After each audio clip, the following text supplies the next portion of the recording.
Hello, in front of me I have GARMIN Epix Gen 2 and I'm gonna show you how to measure the heart rate on this device. Before we start, a quick disclaimer: if you want to get the most accurate results of your heart rate measurement, make sure to put your watch on your wrist, secure it tightly so it doesn't move around, and while you're measuring your heart rate, don't move too much basically. Okay, I'm just gonna put my finger on the sensor right here, but because of that my results might be not too accurate.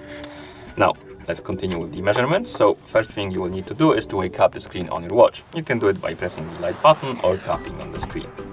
Once you wake up the screen, you can swipe upwards on the screen like this to scroll through the quick glances, find the heart rate widget, and you can tap on it.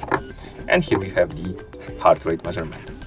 I'm gonna put my finger on the sensor. As you can see, it's measuring right now. The watch basically measures your heart rate in real time. So you don't need to do anything, it's gonna be measuring your heart rate automatically. And here we have it. This number will jump around. And once it stabilizes, that should be your current heart rate.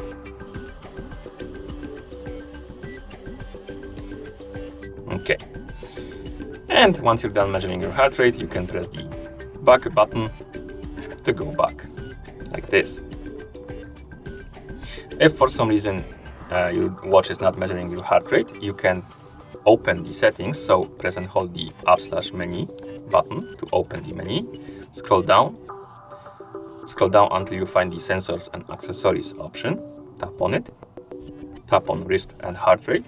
And here you can check if the heart rate is disabled. If it is disabled, it will say status off, and that means your watch won't be measuring the heart rate. So enable it like that to make it to change the status to auto, and now it's gonna be measuring your heart rate. Okay, and that's how you measure the heart rate on this device. Thank you for watching.